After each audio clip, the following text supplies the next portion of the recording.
it's not just the financial part of it. It's about understanding the whole package and what goes into it. Okay. Because with an artist like Janet, who is just so dynamic, and she comes from such great pedigree, we always saw her away, and she was always sassy and all of that, but her records never reflected that. So what we tried to do with her was take an approach where we could create sassy records that kind of fit her. You know, back when she used to come on with her brother, she used to all do Mae West, come back and see me sometime. We wanted to create records that kind of would reflect that. Welcome to In Our House, Build Your Own Table Entrepreneurship Podcast. Well, hello there. I am your host. Hello, Professor. How are you? Fine. Once again, thank you. I am honored. I am grateful that you have taken time out of your most productive schedule to be here with me and to share on this entrepreneurship journey for me and on my podcast. Thank you. We did a wonderful project together with a young man, and my heart is still warm over that. So thank you again. It speaks volumes as to the person you are, the compassion, the empathy you have for generations, even among your awards that you sent over your bio. It speaks to that. So welcome, Terry Lewis. Well, thank you for having me, and I'm just happy to be here. I am a servant, so always willing to serve. So well, thank you. So Terry Lewis, Jimmy Jam. Yeah. I told you about a couple of weeks ago or whatever that I'm a big fan. Well, thank you. I remember so when back in the day. But your story is unique. Your story is unique. You're not only have you have been compared to Quincy Jones, which is, I mean, he's brilliant. And I studied a lot of the interviews that you've had in the past, and how in the world, from starting in Minnesota, a band, where did that come from, and what is the Minnesota sound? Well, there's a lot of questions wrapped up into one, but let's start by saying that Quincy Jones is incomparable. I mean, there's no one that can compare to Quincy Jones. First of all, he is the godfather for all of us, as well as, Holland Dozier and Holland and Gamble and Huff. These guys are just all extraordinary, and all the shoulders that any of us that are doing this now stand on. Among other shoulders, there's lots of them that we can mention, but those being just the top of mind right now. Start talking about my journey. My journey as first a musician, and just kind of where I'm from. I'm from Omaha, Nebraska, and I moved to Minneapolis actually I moved to St. Paul when I was in going from elementary school to junior high school. So I moved to St. Paul when I was in 7th grade, spent a year in St. Paul, and then I moved to Minneapolis. Okay. And in Minneapolis is kind of where I got my musical, I call it wings, I guess, if anything else you would call it, for lack of a better term. But I was an athlete before I was a musician. Okay. Totally. And all of my friends that were athletes at that time, the friends I made in Minneapolis, were musicians. Interesting. Yes. And one of those friends was Jelly Bean Johnson. Wow. And Jelly Bean Johnson became the drummer for The Time. Okay. And another one was David Island. Okay. So David Island was a state, I think he was a champion long jumper. I was a state champion 100 and 200 yard dash. That was back when you were yards. Yeah, I'm a track guy and a football guy. All city football. I was going to say, I was waiting for the football, but yeah, no, I played football. I was all city football. Okay. That too, but track was my thing because track was an individual sport. That was a team sport as well. Right. And I think sports are kind of really important in the development of a young man because it teaches you how to deal and work with others. Right.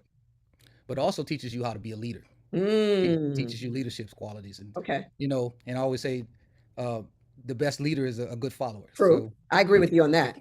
Yeah, you got to know when to follow. You got to know when to lead. You got to know when to push. You got to know when to pull. Right. So athletics became a big part of my life. Okay. But I got injured in football. In high school? In high school, my senior year. Your senior year? Yeah, I was state track champion in my because back in that day you couldn't run as a freshman in varsity track. That makes a lot of sense to me. Yeah. So in my freshman year, I didn't run track for high school, but in my 10th grade year, I went to state. Okay. And I lost the 200. No, I won the 200, but I lost the 100.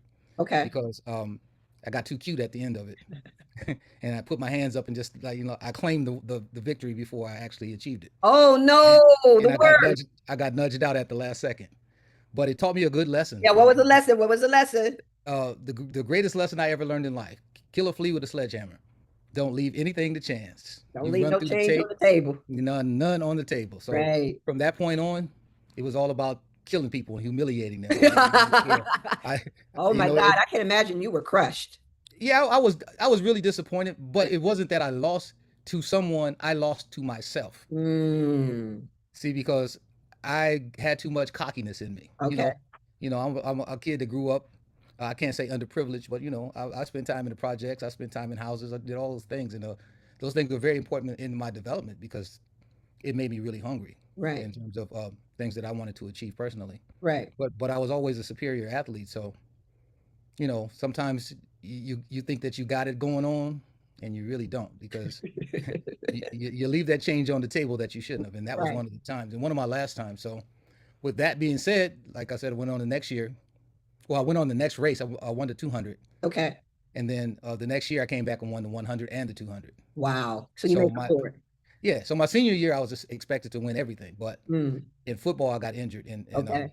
they call it hell week practices. Oh man. Those we were doing the 2-a-days, Mm, and so at that point I picked up.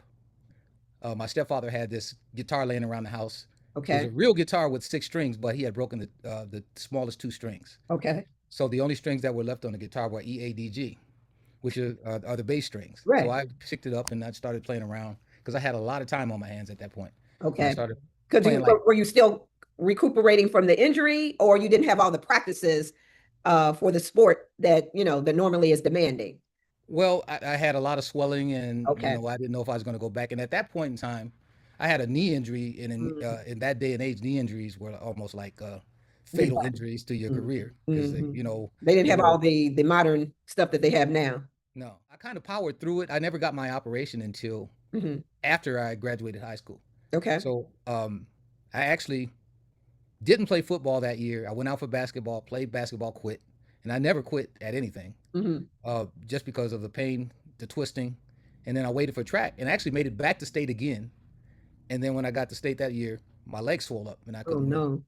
But that's when I knew I had to take a different way to get where I wanted to go. So So uh, after that, what was your next step? You well, I had picked up music, and okay. and and I had been going to school in the summer in a program called Upward Bound, Yep. and Yep. that's where I met Jimmy Jam. Upward We Bound. I Yeah, remember that. we were in the peer teaching program, Okay. and what that was a program where you would learn how to teach math, and then you would go back to school during the school year, and you would teach math to the kids that were a grade below you or 2 grades below you. Okay. So obviously you were good at math. Yes, I'm pretty good at math. I'm Okay. pretty good at math. That goes without saying. Okay. I do know how to count. Uh, And uh, can I make the assumption that your expertise being good at math helped you with music as well, specifically possibly counting the notes or whatever? How did the two mesh together? I never rationalized it like that, but Really? it probably did. No, Huh. I really didn't. I think the two are totally distinct things. Interesting. I think of music as creative. I think of numbers as practical. Okay. That's pretty interesting. Yeah, because numbers are pretty finite, That's true. Yeah, and either it and is or it's music not. and music is never finite. I think Yeah. there's music is more of a feeling. I guess if I Okay. had to cast a word on it to make it Okay. kind of make sense to me, Okay. music, yeah, music is more ethereal. It can be anywhere. It can be all Yeah. over the place, So okay. whereas numbers dictate facts. Okay. So So you met Jimmy. You met Jimmy yes, Jam in Upper Bound. Okay. yes. So how did you come together to do what you have become famous for? 41 top 10 hits, Rock and Roll Hall of Fame 2022. We were been, fired by Prince. What can I say? I mean, the stories are out there, the accomplishments are out there. You just knocked it out the park, your duel. So, okay, you guys came together, then what? Well, I met him in that program of Upward Bound, Right. and we became friends. At the end of that summer session, we had a dance, and I said, "Well, man, let's get together and play a show for the kids at the end of this season here." And he said, "Cool." So he said, "I'll play drums." I said, "No, you play keyboards because I got a drummer. I had Jelly Bean Johnson." So that's when Jimmy Jam became a keyboard player, and he played keyboards. I guess my thing when I saw him the first time, he was playing keyboards, and his father played keyboards. His father, Okay. Cornbread Harris. who was Okay. a famous blueser. He Hmm. still plays to this day. I Is mean, he's that in his right? 90s now. Oh yeah, I was he going to gigs say, every I weekend. was going to say he got to be in his 90s. So he is in his 90s. Oh, he's in his 90s and he's still killing it every week. Hip. Wow. Yeah, So he that has more guy's gigs than going to we be do. playing forever. Yeah, well, forever is as long as it lasts. Let's just know Okay. that. Okay. And so we did that, and that was fun. But we became good friends, and he went on to start his own bands, Okay. and I went my separate way too at the end of that summer session. And I had my band Flight Time that we constructed, and we went on and did things together in the city for many, many years. Now, Okay. just to fast forward to where we got together in the time, Jimmy had actually dropped out of music and became one of the best DJs in Minneapolis. Interesting. And And was this in his 20s or? yes, it was in his 20s. Okay. Okay. Yeah, we graduated high school, and I actually went to college for a few years. Um, College bored you? to be honest, yes. How did I know that? Well, my ambition totally was to be a doctor. I wanted to really be a doctor, Interesting. but it just never seemed to line up right for me. Okay. Um, Interesting. A doctor. What type of doctor?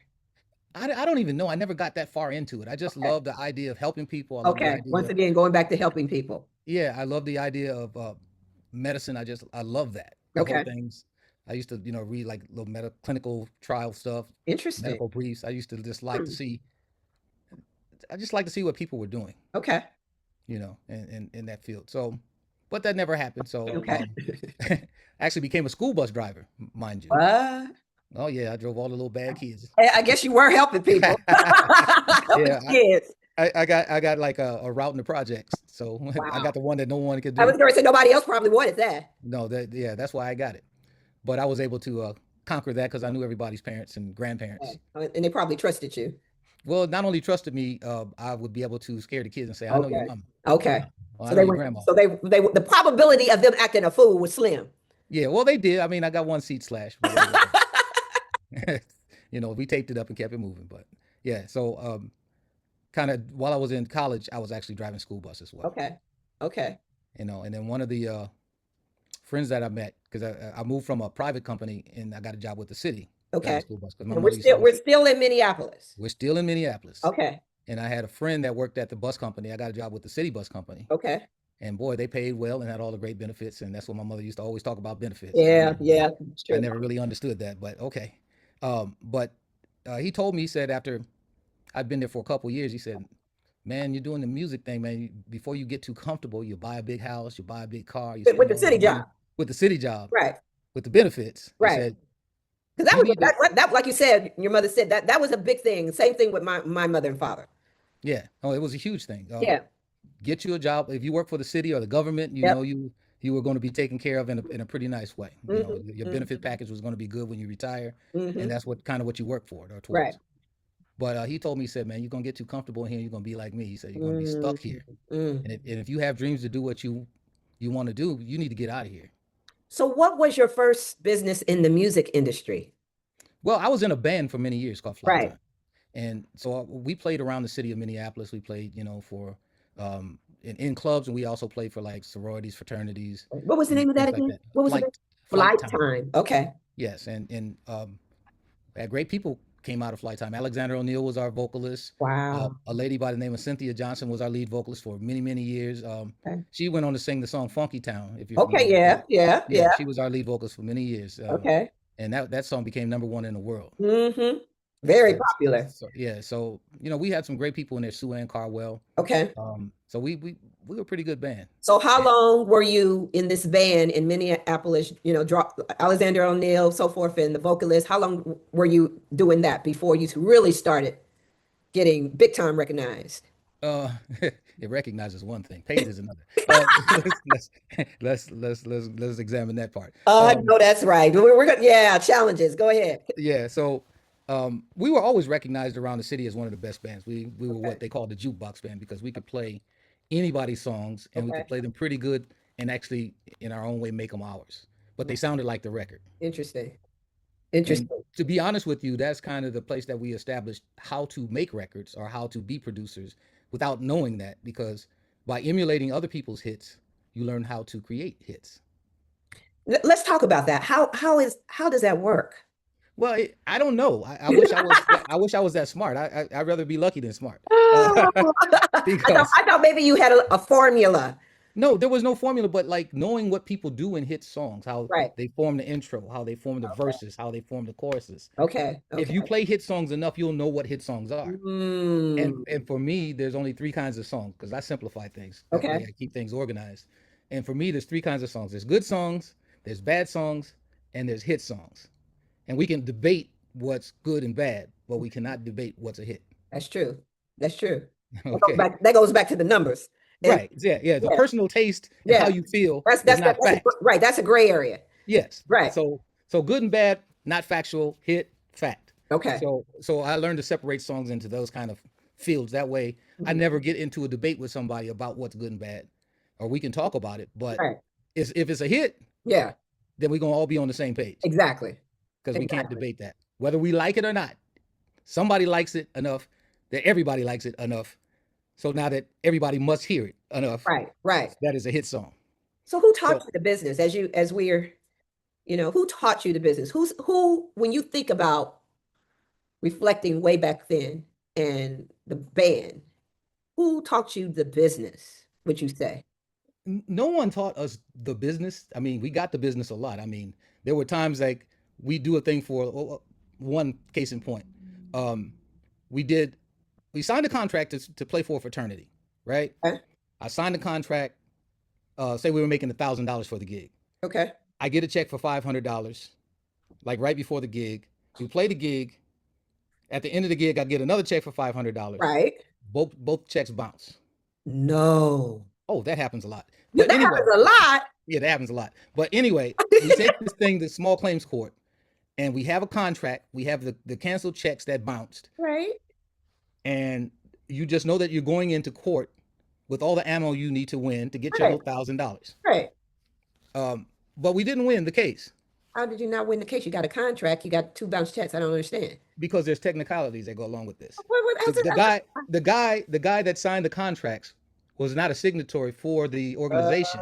Oh Lord. Okay. Therefore, the checks that he wrote were his own personal checks.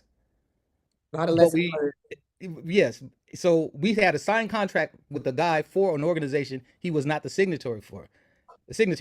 Yeah. And we had checks from him, which were his personal checks and not of the organization. So you didn't have a leg to stand on. Well, we had legs to stand on, but they weren't the right legs. See, because in principle, he was signing for something illegally. Right. Right. This was a fraudulent transaction. Totally. Yeah. So while you think you're standing on the right air or the right ground, is all air. And you're able to Happen all the hit. time.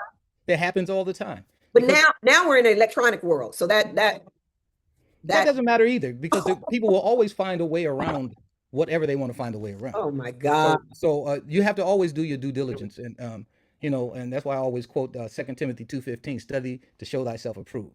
So like if you really want to know how to play the game, you have to really study and study what people do and why they do what they do, so that you will understand how to catch them before they do something wrong to you. Oh my God. So, but So did you guys have a mentor at all? well, at that time, no, because we didn't have internet, we didn't have books that were written about any of this stuff. This was just things that we just had to Trial and figure error. out on Just our let's, own. let's do it. Yeah, before there was internet, a Right. lot of your students wouldn't understand this. Yeah. Yeah. Information wasn't available, and no No. one had written books about this stuff. Mm. Because back in the old days, why do you think the people in the Motown era talk about all the royalties they didn't make Yeah. or they didn't receive? Yeah. Or, And then when you look at unsung, you almost know what the end result is. What happened? yeah, because the piranhas get involved and they eat the food before it gets to you. Right. And you're not understanding why you just getting crumbs. Yeah, but you're just happy to be there because at least you get some fame out of it, you get something out of it, but never what you probably are due. So in 2003, you moved to Santa Monica. Oh yeah, we moved to Santa Monica in 2003, but we are way away from that in the line of questioning that you gave me. Oh, so there's a big gap in between. Oh yeah, well, Professor, we've been doing this for over 50 years now. Yeah. And doing it So, well. and I can't tell you like the amount of information that I've learned and that I've disseminated and had and relearned because things always change. So okay, the big gap. Let's rewind a little bit. And you're full of wisdom. So and we've talked a lot even before this. So drop some nuggets of when you've learned a lot. What comes off at the top of your head that for a young budding entrepreneur that wants to go down this path, what would you say to him? Well, what I just said before, study to show thyself approved. Okay. One thing that Clarence Avant, my mentor, Oh, used to so say to Clarence, me. I watched that series. Oh yeah, I've well watched it Clarence, twice. yeah, the Black Godfather. Oh yes, Yeah, buddy. he's awesome. Okay. He's probably the first man ever in my life, other than someone that was in my family, Okay. that actually took me really under his wing and treated me fairly. Okay. So he would be a And mentor. no, no, he's totally a mentor for Okay. me. Um, but he was the person that made me understand that you always have to know your value, Mm, because I think that's the number one key for anyone doing anything is to know what you're bringing to the party and why you're special. right. So when did You you know, realize your value? I kind of always knew it. I used to get contracts and I used to read them and throw them behind the bed. I used to, I don't want, I'm not signing that. Why am I so lucky? Why are they trying to sign me for this? If they're offering me $2, then I'm worth at least five. Okay. So You always second guess what was being offered. always, I don't know why. That's just my nature, I think. Mhm. So, with that being said, when I met Clarence, his thing for me was always count, learn how to count. Meaning, now we're back to the numbers. Meaning, Yes. Making sure that you have a good deal. Let's say I mm, offer you a publishing deal. I want to sign you for the songs that you create. I want to sign you for the next 5 years. You're going to guarantee me over the next 5 years, you're going to create at least, let's say, 30 songs over the next 5 years. So that's 6 songs a year that are going to be able to earn me some money, right? So I can get my money back. mhm. Let's say that I'm going to offer you um, a total of $300,000 for your songs. Okay. Sounds like a good deal, right? Till you break it down. Mm, Like especially if you have songs already in the pipeline, right. meaning that they're already released and they're already earning money. Right. Okay, and this is back when songwriters would get money from the physical sales of anything and also the radio play from things. Okay. So um, so you have a couple songs out. I give you 300,000. By the time you pay Uncle Sam, let's take away half, so you have 150. You get an accountant, you get Right. a lawyer. The Right. lawyer is going to take 5%. The Mhm. accountant's going to try to take 5%, Right. and so now you're down to, let's say, 80,000. If Mhm. you have a partner like me, you split that in half. We 40, both have 40. 40,000, and we Mhm. can't live the whole year on 40,000. Right. Right. So we've given up our whole the rights to everything that we create from now in the next 3 years or 5 years for less money than it takes to live for 1 year. Mm, And those numbers don't make sense. right. So you have to learn how to count and justify what you're doing. Okay. So people have to understand the numbers in a deal.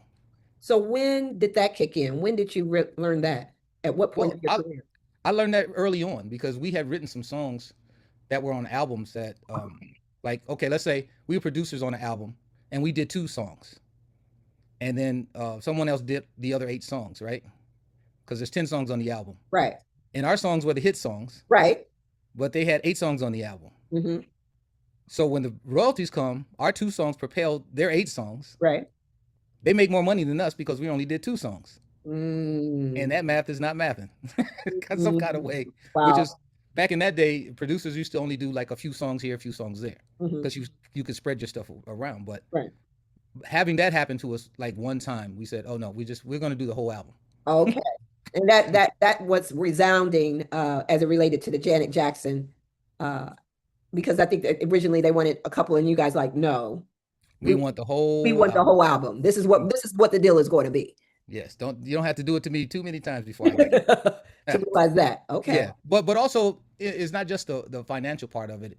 It's about understanding the whole package and what goes into it. Okay. Because with an artist like Janet, who is just so dynamic, and she comes from such great pedigree, we always saw her away, and she was always sassy and all of that. But her records never reflected that. Hmm. Hmm. So what we tried to do with her was take an approach where we could create sassy records that kind of fit her.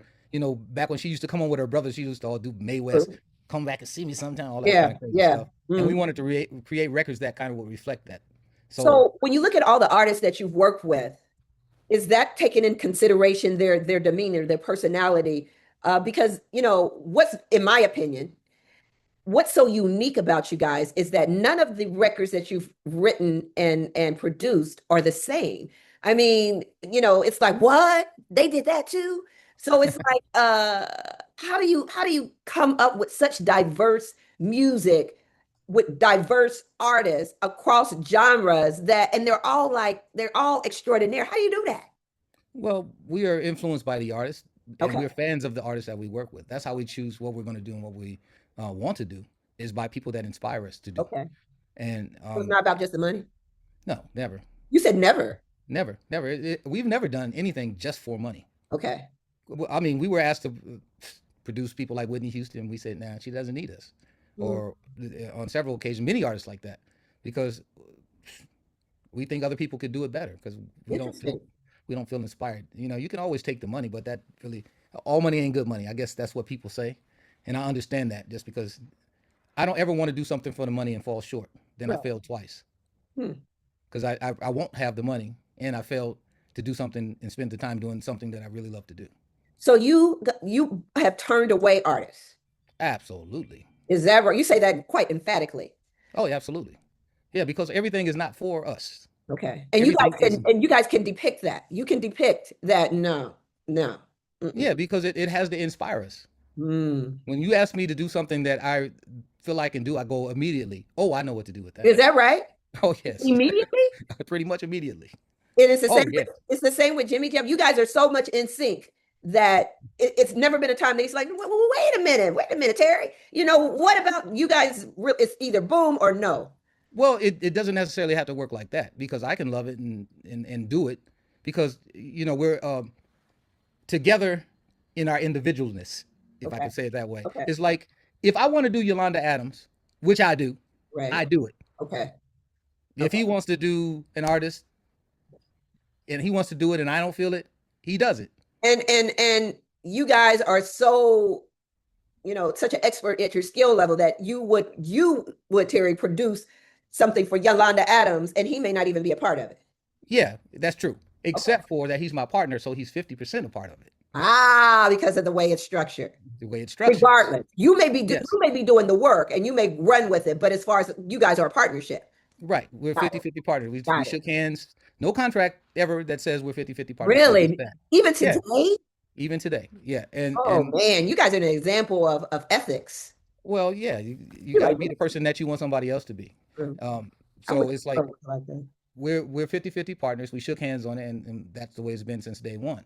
So if Wow. I do something totally myself, it's 50% his. If he does something totally himself, 50% mine. We never Wow. had an argument. And to this day, 50 years later, we never had an argument. We've had disagreements, Right. Right. but never arguments, because disagreements are things you're trying to solve. Arguments are things you're trying to win.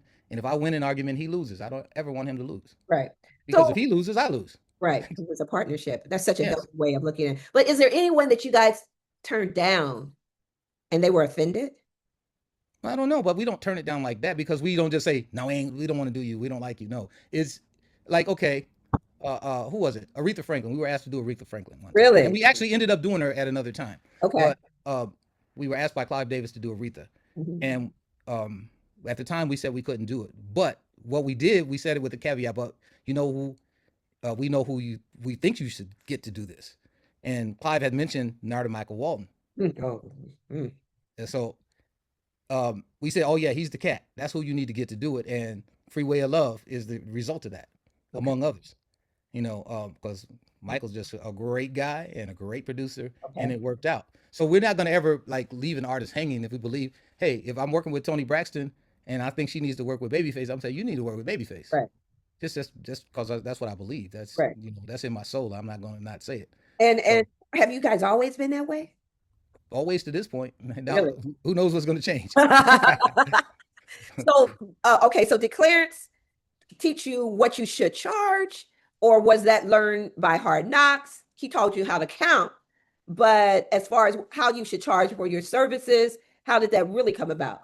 Well, I have to say that was all Clarence in the beginning, Okay. because Clarence had no problem asking for the moon. Mm, When we went in to speak to Clarence about working on his projects, he brought us in and we were talking about the SOS band. We did a song called High Hopes that was produced by Leon Silvers. We wrote the song, we did not produce the song. okay. The song became what they call a turntable hit. People loved the song, they just didn't buy it. Mm, So when we went to the next album, he was having a problem closing the deal with Leon. So he brought us in and he asked us what we would have done different to High Hopes. We said, yeah, we would have added some chili sauce on it. So he laughed. He loved that concept. Played him the demo of what we did. He loved it. He said, well, if we can't get this deal done by 5 o'clock, we're going to do a deal and we're going to give you a couple songs and have you guys go down and do a couple songs with them. So deal didn't happen by 5 o'clock. He sent us down to do the SOS band, and it's when we did Just Be Good to Me and a song called For Your Love. Mhm. So there was another producer working on the album too called Gene Dozier, and he was the one that did all the rest of the album at that point. So Clarence got the album back, didn't like a lot of the other stuff, so he had a little money left. So we said, look, we'll take that little money and we'll go down and we'll do some stuff. And we went down on the plane, we wrote a couple songs. One of those songs was Tell Me If You Still Care on the way to Atlanta. So we got off the plane, we did the song was coming out so great. We said, Clarence, can we just do one song? He said, I can't put an album out with 3 songs on it. We said, okay, just let us finish this. He said, well, y'all do what you got to do what you want to do, whatever. And so we came back with just those 3 songs.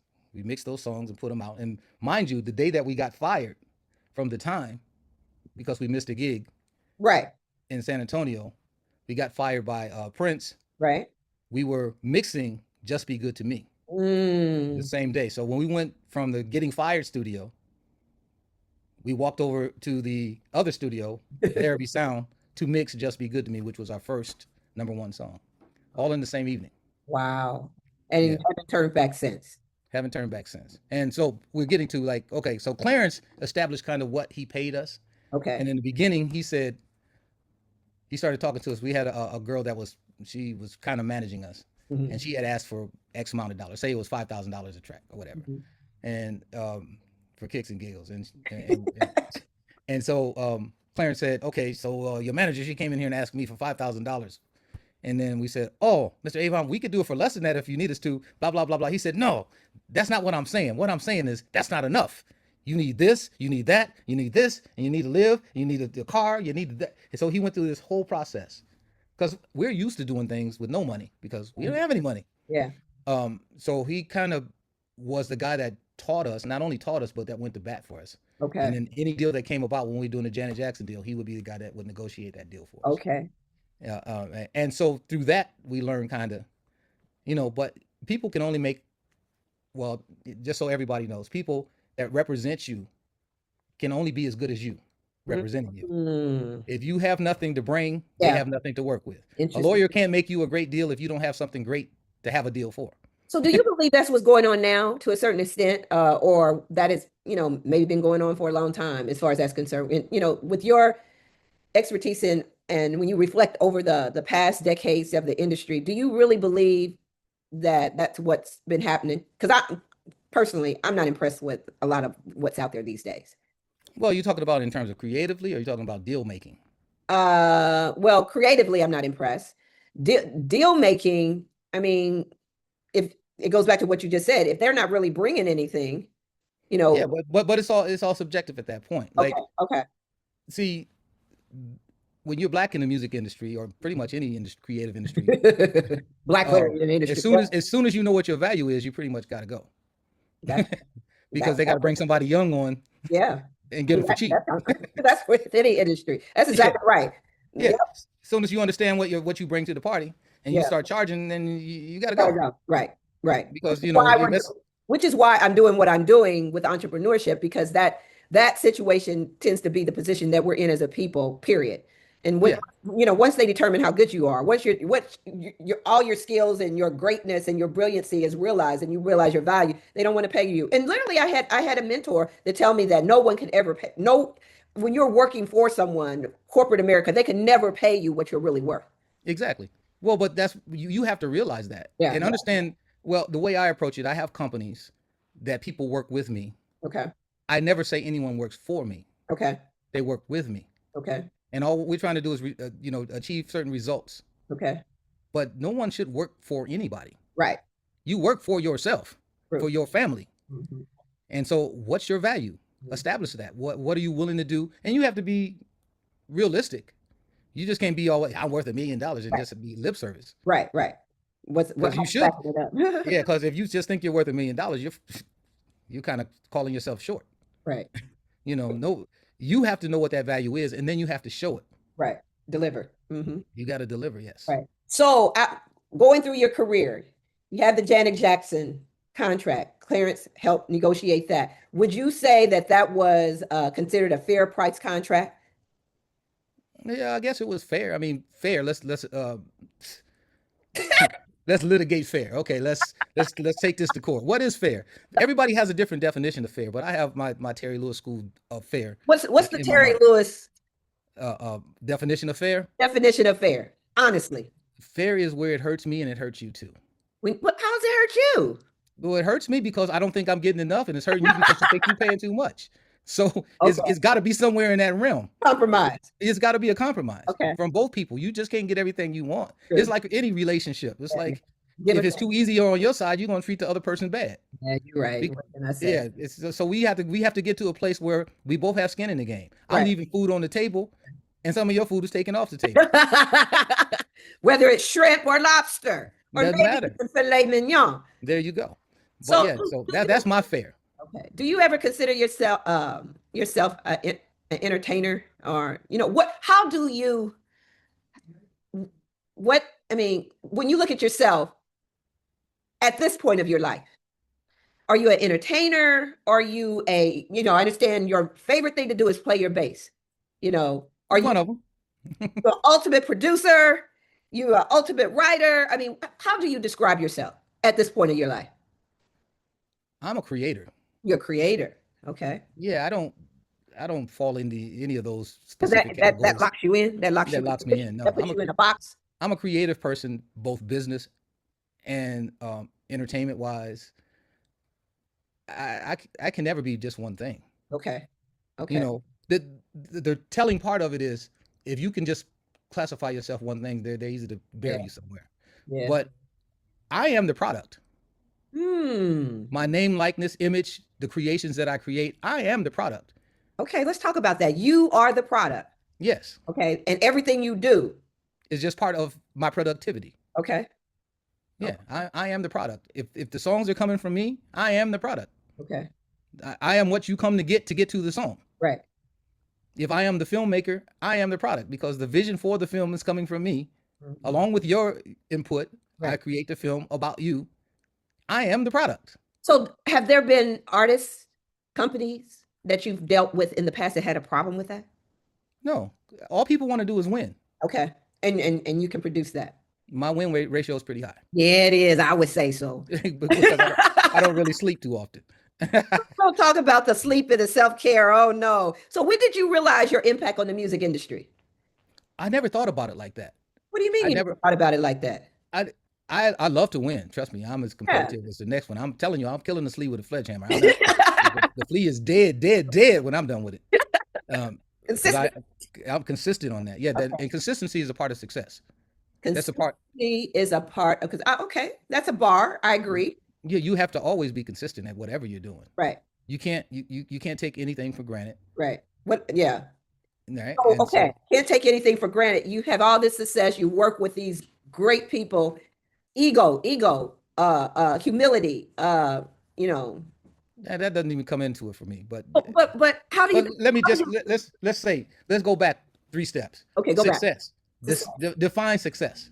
It depends. Everybody has a different definition for success. Absolutely. Absolutely. For me, my definition of success has been achieved the goal that I set out to achieve. If I make a song, whether it sells or not, I am successful. Now, other people could classify success if that song sells. I'm successful. Right. I Right. never thought about it that way. Ever.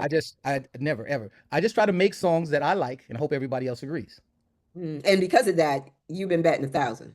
I'm not betting 1,000. I might be betting 70, but it's still better than everybody else's 30. So I'm okay with that. Like, see, I don't want to fail twice. Failing twice would be doing something that I don't want to do with people I don't want to do it with in a way I don't want to do it, and then it not work, and then I'm lost. I'd rather do it the way I believe is the right way to do it, put what I think is best for it, and do all the things like I think it needs to happen. And if it fails, then it's on me. I have to find a better way. Okay, now we're moving into this technology where all industries are trying to figure out what they're going to do with AI. And I know we've had a previous conversation and you said the music industry has shifted. Do you use AI to research? Where do you see AI fitting into your career? Right now, I use AI. AI is like a great assistant because it can bullet point things really quick and format things in a way Okay.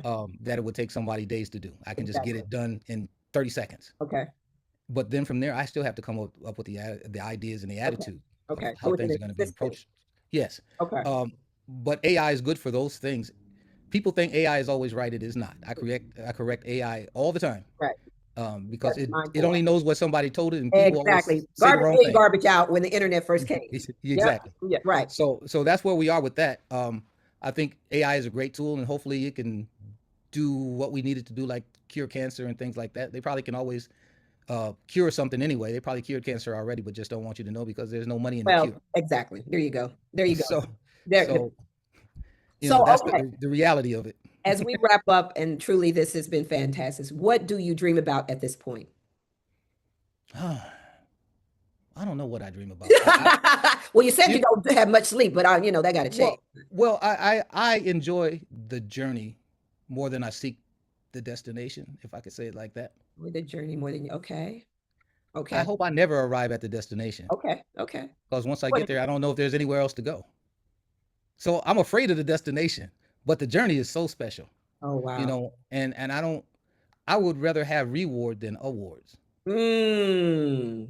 So the reward is to do what I love to do, when I want to do it, with who I want to do it with, where I want to do it. Okay. And the awards is when somebody says, "Oh yeah, you did good," and I'm okay with that. Okay with that. I'll accept that. But that's not what I was seeking. I wasn't seeking someone's adoration or What you do. pat on the back. Right. I have an analogy for my entrepreneurship podcast, and that is entrepreneurship is like a GPS. Okay. Okay. You put in your where you're going, the address or whatever, and then it maps out. And because you may not be quite sure how to get there, but then on the way, you're like, what is going on? I am in the deep cornfields or whatever. But then you're like, okay, I believe you, and it takes you there. When you reflect on your life and your accomplishments, what sticks out the most as the biggest detour ever that you had no idea you were going to go that route? Well, the whole music thing is a detour from what my ambition was or what my thought was. What was your ambition and your thought? I wanted to be a doctor. Jesus Christ, doctor. But I guess I am a doctor of some There kind. you go. Yeah, but once again, I wasn't seeking this. Music chose me. You didn't choose music. I didn't choose music, and so by being chosen by music, I mean, I guess in reflection, that was a great thing. But the biggest part of it is, if I had to say it, you say entrepreneur. I'm the CEO of my life. Right. I am responsible for wins, losses, and everything in between. Right. And I don't expect anyone else to be accountable for me, Mm-hmm. except for me. Right. So if I make a bad decision, make a bad choice, I'll eat it. I'll say it. I'll cry the crocodile tears. but at the same time, I'm winning at life because I'm doing what I choose. Right. And that's what all entrepreneurship is. Yeah. Doing what you choose and being accountable for it. Right. Now, are you willing to do the work? Mm. Are you willing to talk the talk and not walk the walk? Right. It's just, are you willing to pay everybody else and make no money? Whoa. And that's deep. And you do more work than them. Are you willing to do that? That's what makes you an entrepreneur. You're willing to take risk that no one else will take because everybody else wants to get a paycheck and some benefits and go home. Right. That's what an entrepreneur does. Right. Right. You are the CEO of your life and your choices. Right. So you are a doctor. Your music heals. It made babies, and you cured souls in joy. That's what I'm saying. But that's the reward. That's not an award. That's not all. But you don't get it. You don't get a trophy for that. Right. But you have accomplished just that. Terry Lewis, thank you with much gratitude, with much honor. Virtual hug. Thank you for taking the time to sit with me and basically change lives through what you shared. And we will be in touch for our next venture. Let's do it. All right. Thank you. Tell your wife and family hello. I will do so. But you're working with some great kids over there, and you're doing a fabulous job, man. Thank you so much. We had a great time over here in Vegas with my man here, Mr. Clifford. Yes. And Cliff, if you're listening, man, love you, brother. And I'll talk to y'all soon. And congratulations on your residency out in Vegas. Who knows? Maybe I'll try to make my way out there, but that's pretty exciting. And all the rest of the business ventures, documentaries, residency, all that you're about to do, I can't wait to see it all. Well, we're back in August, so come on out. I know. I've already checked out the schedule. All right. Well, if you get out there, bring your dancing shoes. Okay. All right. Thank you. Bye. Thank you. Bye-bye.